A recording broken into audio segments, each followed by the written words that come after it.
With sim update number 3, there's the new functionality to download content, which helps you if you have some bandwidth restrictions or maybe you have a bad internet connection.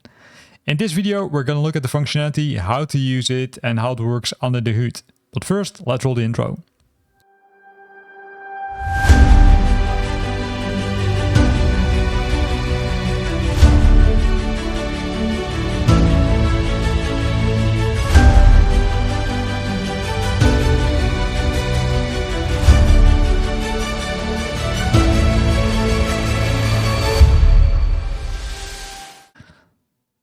In Flight Simulator 2024, you now have the option to download content. And to download the content, you simply need to select one or more items to download, or you can select the full category which you need to download.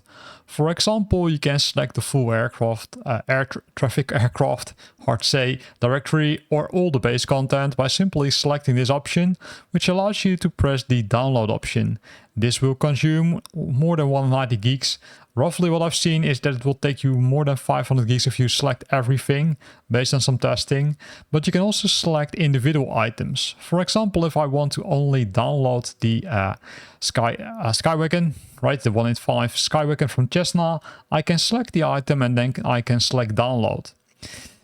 Once you press the download option, it will start downloading the stuff. However, it doesn't install it. That's really important to understand. That's also what tricked me initially when testing this. I thought, okay, hey, where is it stored and where don't I have it? Well, because you need to download it. It also says, okay, hey, the download is done. Check the notification pane. It will show you, I can go to my library, which brings you to this download section. In the download section, it should show all the items which you have downloaded. In this case, I only have one item. And if you select this item, you need to press the install option. I will show you why. If you go to your Flight Simulator content directory, which in my case, MSFS 2024 official 2024 one store, you will see that this is the name of the folder currently. Now let's press the install option. So we press install.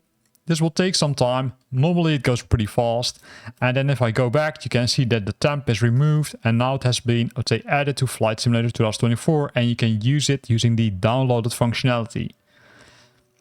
Now here you're thinking, are there downsides of this option? Yes, there are. The first one is that you need to manually update the content, which means if there's an update, normally you would use the streamed version from the service from Microsoft and Asobo. If you're using this functionality, which I just showed you, you need to manually update them.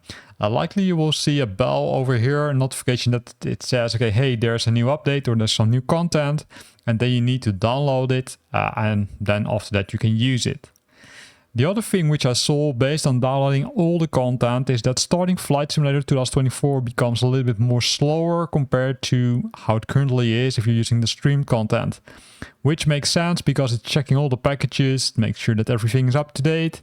It also makes sure that everything is added to the library category, right? The files, the XML files, where a lot of issues were found and fixed in the latest update. And that takes some time. You can compare it a little bit with adding a lot of folders or adding a lot of content to your community folder in Flight Simulator 2020. If you add more, also the starting of Flight Simulator 2020 became more sluggish compared to a complete new installation. However, I would say it really depends what you prefer, right?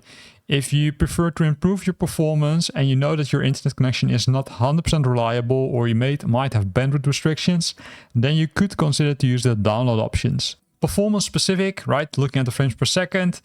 If you get a pretty stable internet connection without bandwidth restrictions, I don't think you will gain a lot of more performance based on some testing. But maybe we should test it again because I did do these tests while I was part of Sim Update number 3 beta. So I'm going to test it again and let you know. Now, what if you decide to go back, right? What if you are not happy with the downloaded content and you still want to get rid of it? Then you can go to the Installed tab. The Installed tab contains the installed versions. It also contains the community content, but it also contains the Skywagon which we just installed. Simply select the item and then say uninstall. It will take some time and then it will uninstall the item. And if we would now go back to the folder, you can see it's empty again. So pretty easy to install, uninstall content and also to download content. Now in Flight Simulator 2024 as part of Sim Update number 3. Here ends this video. I hope you liked it. If you liked it, then consider to use the like button and keep an eye on my channel for more content about Sim Update number 3, which was released yesterday.